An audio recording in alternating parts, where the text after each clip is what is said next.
तो करें स्टार्ट। तो आज अपन बात करने जा रहे हैं कॉर्पोरेट अकाउंटिंग की। बीकॉम सेकेंड ईयर में सबसे ज्यादा टेंशन देने वाला सब्जेक्ट अगर कोई है तो वो कौन सा सब्जेक्ट है? Corporate accounting. लेकिन वो टेंशन है ना, फालतू का नाम का टेंशन है, कुछ है नहीं इस सब्जेक्ट में।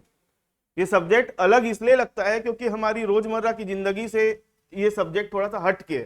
जैसे कॉस्ट अकाउंटिंग आप पढ़ते हो ना, तो कॉस्ट अकाउंटिंग में क्या है, उसमें जो भी चीजें बताती है ना वो आपको देखी देखी सुनी सुनी लगती है ना। लेकिन कॉर्पोरेट अकाउंटिंग बात किसकी करता है? पूरे कॉर्पोरेट की बात करता है, कंपनियों की बात करता है। तो इसलिए थोड़ा सा अटपटा लगता है सब्जेक्ट। इसके शब्द हमको जल्दी से याद नहीं होते, इसलिए अजीब लगता है शब्द।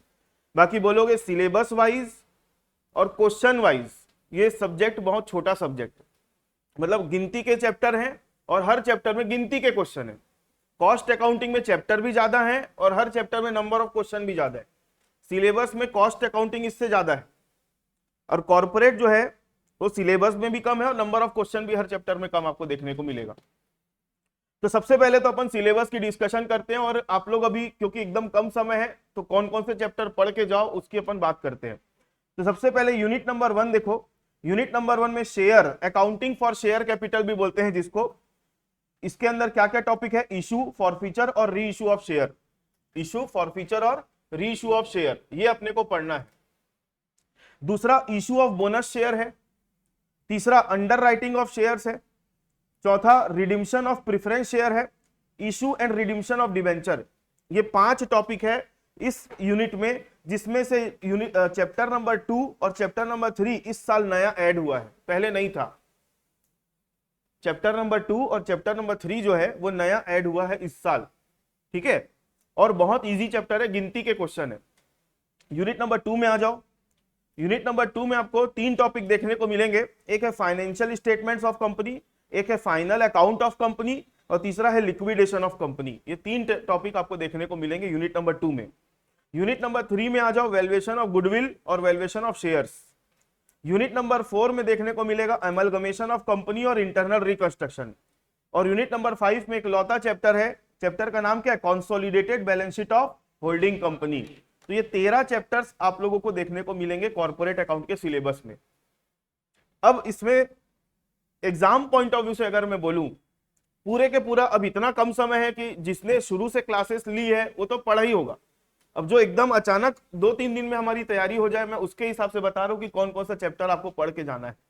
सबसे पहले यूनिट नंबर 5 अगर आप करते हो तो ये इजी है टॉपिक और ये नंबर ऑफ क्वेश्चन भी गिन के 15 क्वेश्चन है पूरे चैप्टर में। मतलब ऐसे बुक खोल के देखोगे तो बहुत सारे मिलेंगे, लेकिन एग्जाम में आने लायक अगर टोटल क्वेश्चन बोलोगे तो कितने मिलेंगे? 15, उससे ज्यादा नहीं है। और इस चैप्टर की आपको थ्योरी भी मिलेगी। थ्योरी कौन कौन सी आएगी उसके पीडीएफ मैं आप लोगों को भी डिस्कस करूंगा क्लास में, ठीक है। और प्रैक्टिकल क्वेश्चंस के भी मैं पूरे सॉल्यूशन करवाऊंगा आप लोगों को। तो ये क्लास अभी लंबी चलने वाली है, तो ध्यान से सुनो। यूनिट नंबर 5 में आपके पास कोई ऑप्शन नहीं है, तो आप क्या कर सकते हो? अगर आपका प्रैक्टिकल अच्छा है तो आप प्रैक्टिकल पर जाओ, कंफर्म एक प्रैक्टिकल आएगा तो थ्योरी करने की जरूरत नहीं है।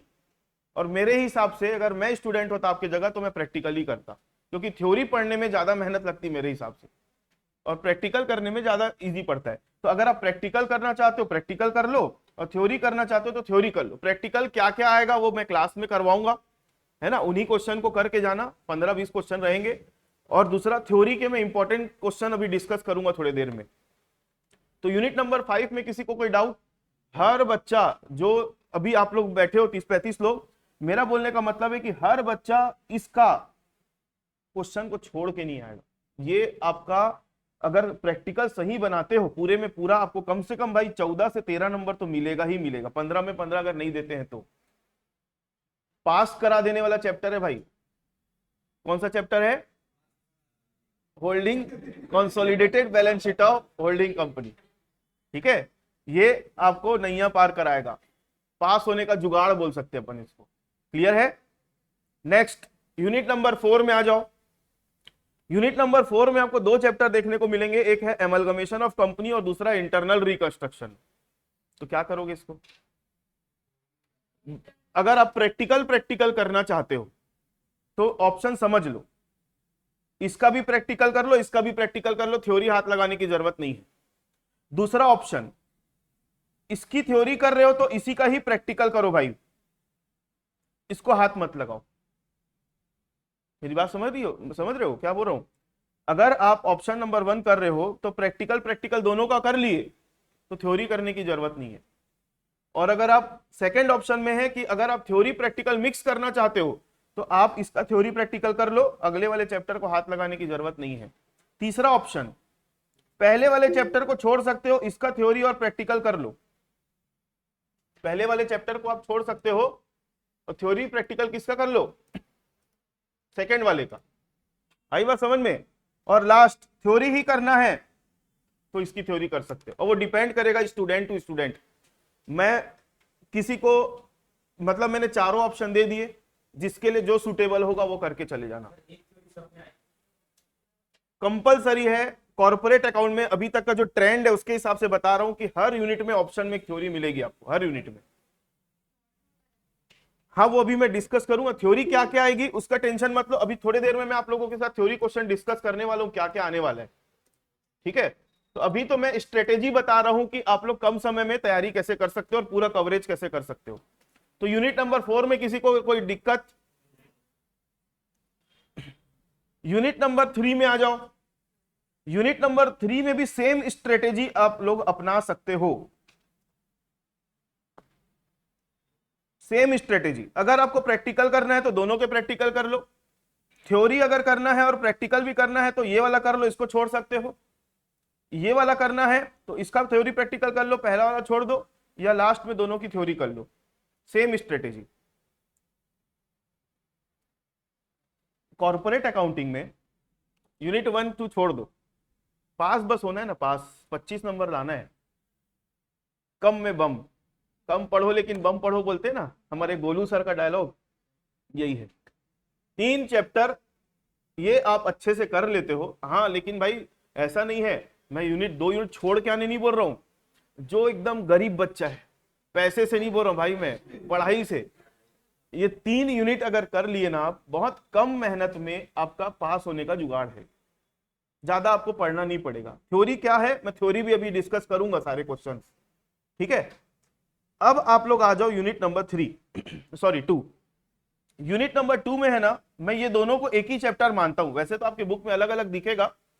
यहां पर क्या है, थ्योरेटिकल पार्ट है और यहां पर प्रैक्टिकल पार्ट है। थ्योरेटिकल मतलब उसमें फाइनेंशियल स्टेटमेंट को समझाया है, कंपनियों का जो फाइनेंशियल स्टेटमेंट बनता है ना, शेड्यूल 3 के हिसाब से बनता है, कंपनी एक्ट 2013 के।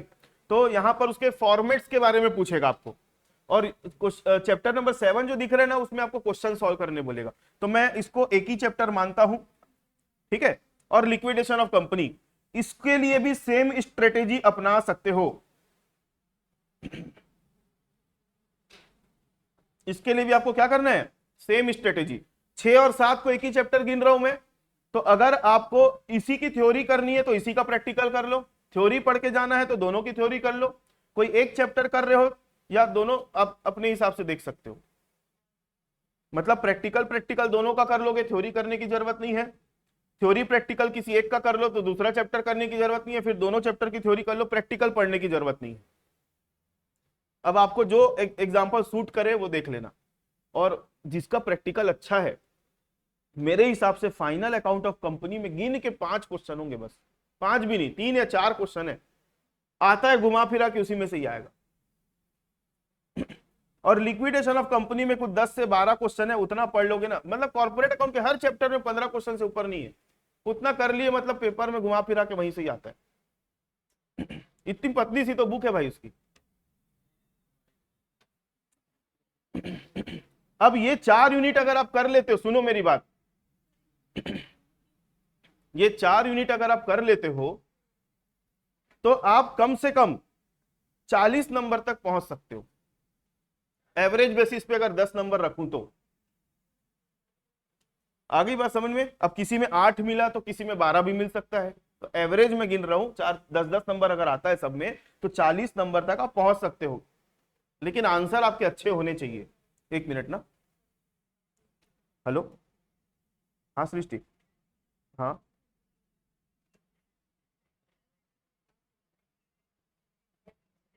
अभी मैं क्लास ले रहा हूं तो मैं थोड़ी देर के बाद मैं एक्टिव कर दूंगा उसको। हाँ हाँ,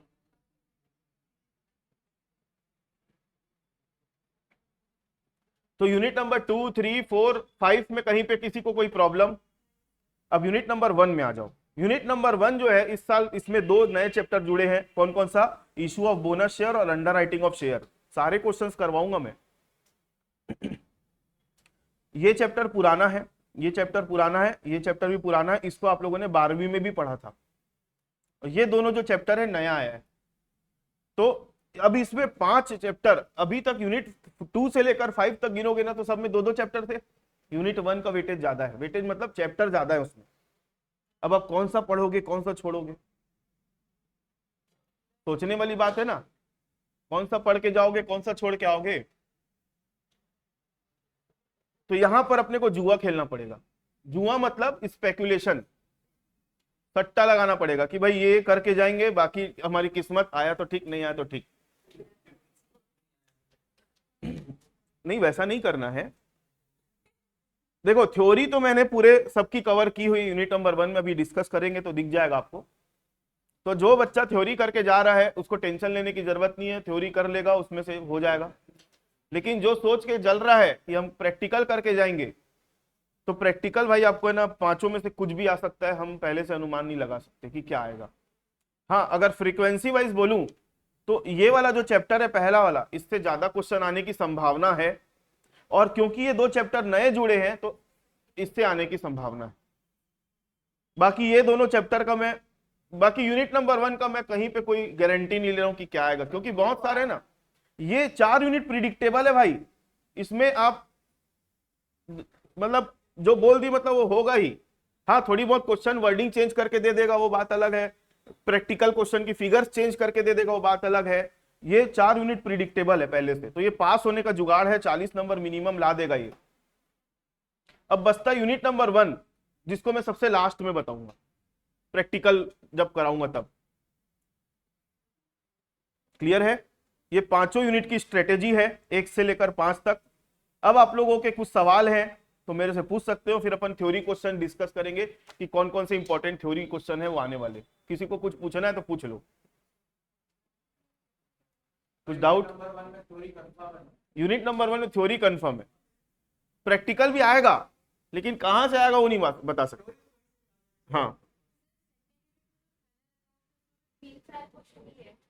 मैं 5 बोल सकता हूँ। सेकेंड यूनिट में फाइनल अकाउंट वाले चैप्टर से 5 क्वेश्चन, बुक में भी ज्यादा क्वेश्चन नहीं है, 5 ही क्वेश्चन है जो जिसमें से पेपर में आए हैं रिपीटेडली। अब फाइनल अकाउंट का क्वेश्चन है तो नो डाउट लेंदीच होगा, क्योंकि वो पूरा फॉर्मेट रहता है, एडजस्टमेंट्स रहते हैं, इजी है। जो अपन फर्स्ट ईयर में फाइनल अकाउंट बनाते थे ना, बैलेंस शीट, तो यहाँ पे कंपनियों के लिए बनाना है, उसका पर्टिकुलर एक फॉर्मेट होता है, उस फॉर्मेट के हिसाब से बनाना है अपने को। और किसी को कुछ पूछना है? आपको अर्णव, आप लोगों को देवयानी, आप लोगों को भाई आगे बढ़ जाए। हाँ निकट कुछ बोल रहे थे।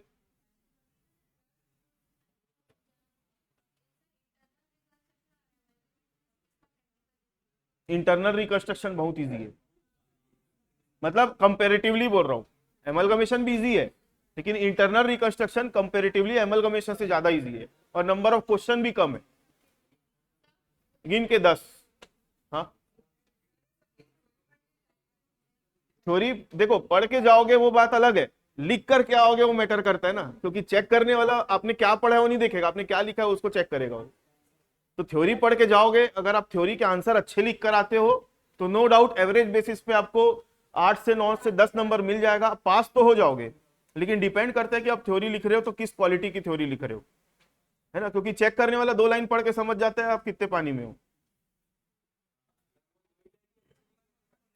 तो मैं अब थ्योरी क्वेश्चन डिस्कस कर रहा हूं, इधर सब सुनो मेरी बात। अब ओ भैया लोग, अब मेरी बात सुनो सब।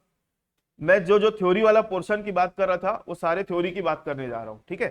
अब इधर देखो सब, B com second year 24-25 session है, और हम कॉर्पोरेट अकाउंटिंग के इंपॉर्टेंट क्वेश्चंस की, थ्योरी क्वेश्चंस की बात करने जा रहे हैं, important theory questions. Unit number 1, unit number 1, what is share, what are their kinds, what are the difference between equity and preference share? अंश क्या है, वे कितने प्रकार के होते हैं? समता और पूर्वाधिकार अंश में क्या अंतर है? ये पहला क्वेश्चन। दूसरा, what do you understand by forfeiture of share? Give journal entries for forfeiture and reissue of share. Mention the statutory provision regarding distribution of bonus share to shareholders and describe its advantage and disadvantages। अच्छा sorry, मैंने इसका हिंदी वाला पढ़ना भूल गया। अंशों के हरण से आप क्या समझते हैं? अंशों के हरण एवं उनके पुनर्निर्गमन की पंजी प्रविष्टियां दीजिए। अगर आपने शेयर वाला चैप्टर पढ़ा है, प्रैक्टिकल वाला, तो जब मैं आप लोगों को फॉरफीचर वाला पढ़ा रहा था तो उसमें मैंने आप लोगों को जर्नल एंट्री समझाया था, लिख सकते हो। पहले आपको बताना है फॉरफीचर ऑफ शेयर क्या होता है, उसके बाद उसकी जर्नल एंट्री लिखनी है। अच्छा हाँ, एक चीज ध्यान से समझना, अभी अपन जो पढ़ रहे हैं वो सब्जेक्ट कौन सा है? Corporate accounting. अब कॉर्पोरेट अकाउंट क्योंकि ये प्रैक्टिकल सब्जेक्ट है तो यहां पर आप दुनिया भर का 5-5 पन्ना भर नहीं सकते। अब किसी क्वेश्चन में बोल दिया कि आपको इसकी जर्नल एंट्री लिख कर बताओ, अब जर्नल एंट्री को कैसे 5 पन्ना भरोगे? तो यहां पर है ना, सुनो सुनो सुनो, कॉलेज में हो आप, स्कूल में नहीं हो, तो आपको पूछ लिया ना व्हाट इज शेयर, शेयर के तो बारे में बताना है, प्लस उससे रिलेटेड कुछ कुछ चीजें हैं ना, उनको भी आपको एक्सप्लेन करने आना है। नहीं भी पूछा रहेगा तो भी लिख कर आना है, ताकि आप थोड़ी सी क्वांटिटी प्लस क्वालिटी दोनों मेंटेन कर सको, और सामने वाला चेक करने वाला जान जाए कि भाई आपने इसके बारे में पढ़ा है और आपको नॉलेज है। क्योंकि कॉलेज का क्या राइमिंग वर्ड क्या होता है? नॉलेज।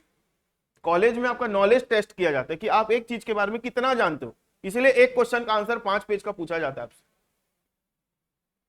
ठीक है, आगे देखो, mention the statutory provision regarding distribution of bonus share to shareholders and describe its advantage and disadvantage. अंशधारकों को बोनस शेयर वितरित करने से संबंधित विधिक प्रावधानों का उल्लेख करें और इसके लाभ एवं हानि का वर्णन करें। बोनस शेयर क्या होता है, इसको डिस्ट्रीब्यूट करते हैं, उससे रिलेटेड क्या लीगल प्रोविजन है वो बताना है, और इसके एडवांटेजेस और डिसएडवांटेज बताना है। कितने क्वेश्चन छुपे हुए हैं इसके अंदर? 4। चेक करने वाला चारों पार्ट चेक करेगा। सबसे पहले बोनस शेयर क्या होता है, बोनस शेयर इशू करने से रिलेटेड क्या लीगल प्रोविजन है, उसके एडवांटेजेस, उसके डिसएडवांटेजेस। आपका आंसर जो बनेगा ना 4 पार्ट में बनेगा, तो याद भी वैसे ही करना। आगे, what do you mean by underwriting of shares? State the provision of company act relating to various types of underwriting. आप शेयरों के अधिलेखन, अंडरराइटिंग से क्या समझते हैं? विभिन्न प्रकार के अधिलेखन से संबंधित कंपनी अधिनियम के प्रावधानों का उल्लेख करें। अच्छा, ये दोनों चैप्टर जो है ना, मैं बोला था नया जुड़ा है, बोनस शेयर और अंडरराइटिंग ऑफ शेयर।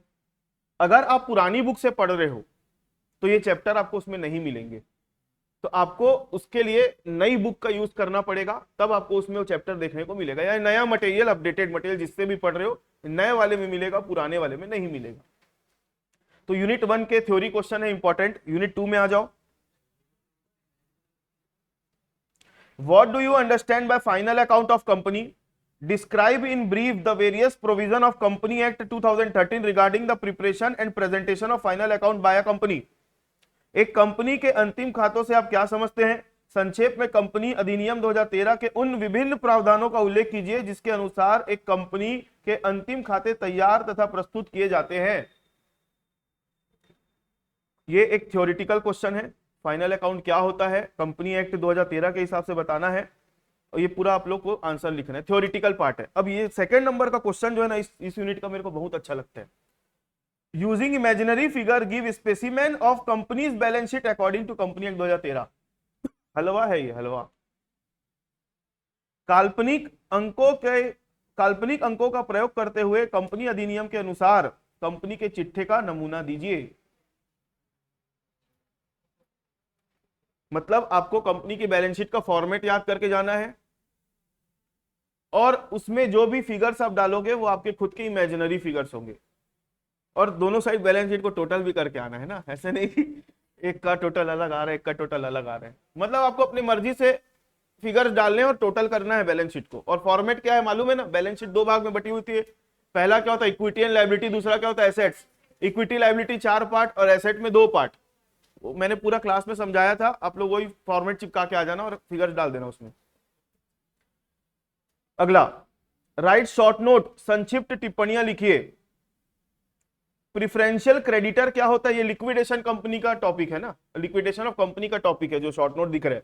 पहला क्या है? Preferential creditor. दूसरा B list contributories. Preferential creditor क्या होते हैं और बी लिस्ट कॉन्ट्रीब्यूटरीज क्या होते हैं? लिक्विडेशन चैप्टर में मैंने इसको समझाया था आप लोगों को। Next, what do you mean by liquidators final statement of account? What items are included in it? Explain by giving the proforma. LFSA, liquidator final statement of account का फॉर्म पहले बताना है क्या होता है, उसके आइटम्स क्या क्या होते हैं, ठीक है। और आइटम जब लिखोगे तो सीक्वेंस मेंटेन करना, आगे पीछे मत लिख देना कुछ भी, और उसके बाद लास्ट में उसका क्या देना है अपने को? फॉर्मेट देना है। Next, what do you mean bye liquidator? ये तो हो गया। अच्छा, इसका हिंदी पढ़ लेते एक बार। राइट शॉर्ट नोट वाला, पूर्वाधिकार लेनदार किसको बोलते हैं? बी सूची धनदाता। निस्तारक का अंतिम विवरण खाता से आप क्या समझते हैं? उनमें कौन कौन से मद शामिल किए जाते हैं? प्रारूप देते हुए समझाइए। Next, distinguish between winding up and dissolution, describe the modes of winding up. समापन एवं विघटन में अंतर स्पष्ट कीजिए। समापन की विभिन्न विधियों की व्याख्या कीजिए। ये हो गया आपका यूनिट नंबर 2 के important theory questions. Unit number 3 में आ जाओ। जैसे कि मैंने बोला था यूनिट नंबर 3 में 2 ही टॉपिक है, क्या क्या? वैल्यूएशन ऑफ शेयर और वैल्यूएशन ऑफ गुडविल। तो थ्योरी क्वेश्चन भी 2 ही टॉपिक से निकलेंगे। Describe the concept of goodwill, under what circumstances it become necessary to determine the value of goodwill, explain the various method of its valuation. ख्याति की अवधारणा का वर्णन कीजिए। किन परिस्थितियों में ख्याति के मूल्यांकन की आवश्यकता होती है? ख्याति के मूल्यांकन की विभिन्न विधियों को स्पष्ट कीजिए। What are the various methods of valuation of share? Describe and illustrate the net asset method and yield valuation method of valuing shares. अंशों के मूल्यांकन की कौन सी विभिन्न विधियां हैं? अंशों के मूल्यांकन की शुद्ध संपत्ति विधि एवं आय विधि की उदाहरण सहित व्याख्या कीजिए। अच्छा, कंप्यूटर में मैं जब शुद्ध लिखता हूं ना, मेरे को एक तो हिंदी टाइपिंग आती नहीं, तो एक गूगल इनपुट नाम का टूल होता है जिसमें अपन इंग्लिश में लिखते हैं और हिंदी में छपता है। तो मैं 50 बार मैं शुद्ध लिख रहा हूं ना, तो ऐसा ही बन रहा है। ये गलत नहीं है, सही है अपने आप में, लेकिन अपन शुद्ध कैसे लिखते हैं? नॉर्मली ऐसा लिखते हैं शुद्ध, ऐसा वाला, वो हो ही नहीं रहे हो।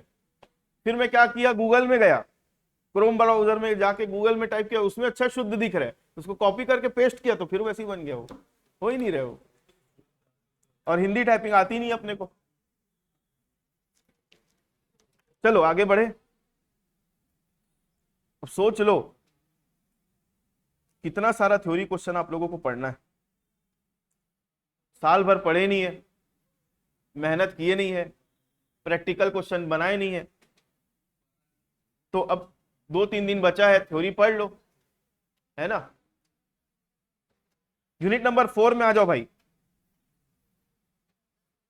What is amalgamation? What journal entries should be passed in the books of company that goes into liquidation for the purpose of amalgamation? एकीकरण क्या है? एकीकरण के उद्देश्य से जिस कंपनी का समापन हो जाता है उसकी पुस्तकों में कौन सी प्रविष्टियां की जाती है?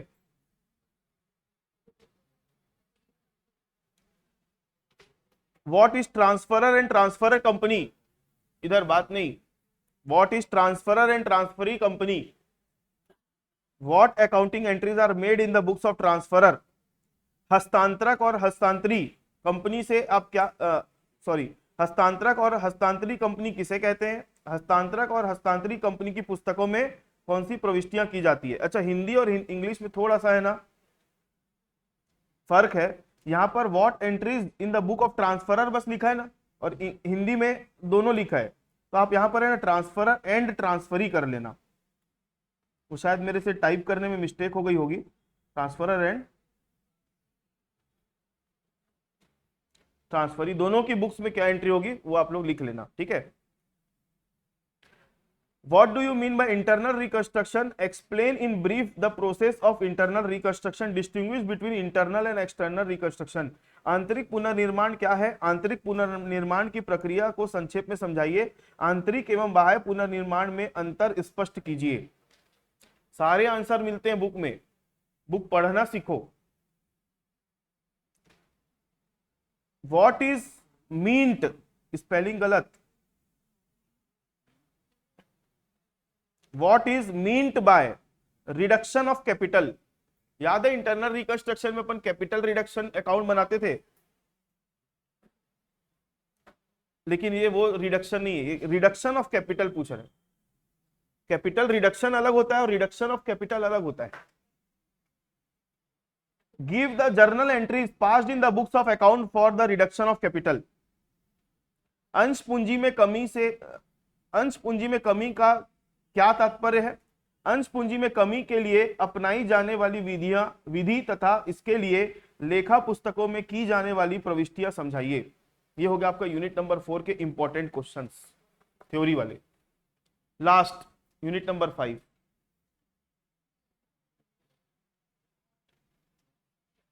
Define holding company. Under what circumstances can a company become subsidiary to another company. सूत्रधारी कंपनी को परिभाषित कीजिए. किन परिस्थितियों में एक कंपनी किसी दूसरी कंपनी की सहायक हो जाती है? What is consolidated balance sheet? How it is prepared? Give its specimen. समेकित चिट्ठा क्या है? इसे कैसे बनाया जाता है? इसका प्रारूप दीजिए. Explain the following. निम्न को समझाइए. ये शॉर्ट नोट्स है, मान के चलो. माइनॉरिटी इंटरेस्ट, इसको क्या बोलते हैं हिंदी में? अल्पमत हित. कॉस्ट ऑफ कंट्रोल, नियंत्रण की लागत. Unrealised profit on inter company transaction, अंतर कंपनी व्यवहार पर न वसूल हुआ लाभ. Inter company debt and bill, अंतर कंपनी ऋण और बिल. इंटर कंपनी स्टॉक, अंतर कंपनी स्कंध. इंटर कंपनी इन्वेस्टमेंट, अंतर कंपनी विनियोग. कैलकुलेशन ऑफ गुडविल और कैपिटल रिजर्व, ख्याति एवं पूंजी संचय की, ख्याति अथवा पूंजी संचय की गणना. मालूम है ना, अपन कॉस्ट ऑफ कंट्रोल निकालते थे तो आंसर प्लस में आता था तो क्या मानते थे, और माइनस में आता था क्या मानते थे? इंटर कंपनी ट्रांजेक्शन, अंतर कंपनी व्यवहार. अच्छा सुनो मेरी बात, ये है ना एक बड़ा टॉपिक है इंटर कंपनी ट्रांजेक्शन. इसके अंदर 5-6 टॉपिक अलग अलग आते हैं, जिसका ये इंटर कंपनी वाला जितना दिख रहा है ये सब इसके अंदर का ही टॉपिक है. तो अगर आप इसको पढ़ लेते हो ना तो ऑटोमेटिक इसकी तैयारी हो जाएगी. लेकिन अगर स्पेसिफिक क्वेश्चन आ गया इनके ऊपर तो आपको फिर उसी के बारे में लिखना है. आंसर फ्रेम कैसे करते मालूम है ना? जैसे आपको मान लो क्वेश्चन में आ गया इंटर कंपनी डेट क्या होता है, तो कैसे लिखोगे आंसर? अब लिखना सिर्फ उसी के बारे में, लेकिन पहले आप अपना आंसर समझाते हुए आओगे कि भाई इंटर कंपनी ट्रांजेक्शन क्या होता है. इंटर कंपनी ट्रांजेक्शन के अंदर ये सारी चीजें आती हैं, उसमें से एक टॉपिक आता है क्या? Inter company debt. फिर उसको एक्सप्लेन करना, तब आपका आंसर थोड़ा बड़ा होगा. तो ये कुछ 18 क्वेश्चंस मैंने निकाले हैं थ्योरी के. इनको पढ़ लोगे, बाय चांस अगर इसमें से क्वेश्चन नहीं आता है या वर्डिंग चेंज करके आ जाएगा तो क्या आप आंसर छोड़ के आ जाओगे? लिख लेना भाई. इंग्लिश हिंदी के पेपर में बच्चे लोगों का मैसेज आ रहा है 1 यूनिट हम छोड़ दिए, 2 यूनिट छूट गया. ऐसा मत करना. भले 1 पेज 2 पेज कम लिखो लेकिन पूरा लिखो. ठीक है? आप पहले, अब कोई पूछता है कितना पेज लिखे, भाई आप अपनी कैपेसिटी पहचानो कि 35 मिनट एक क्वेश्चन को समय देना है. आप 35 मिनट में कितना बड़ा आंसर लिख सकते हो, वो उतना ही पेज लिख कर आना है. वो भी मिनिमम 2 तो लिखना ही है सबको. 2 मतलब आगे पीछे करके 4. क्या बाप रे, छोड़ दो पढ़ाई अगर नहीं लिख पा रहे हो तो. ठीक है, पढ़ाई लिखाई छोड़ दो अगर इतना नहीं लिख पा रहे हो तो. क्लियर है? ये सब थ्योरी के इंपॉर्टेंट क्वेश्चन है.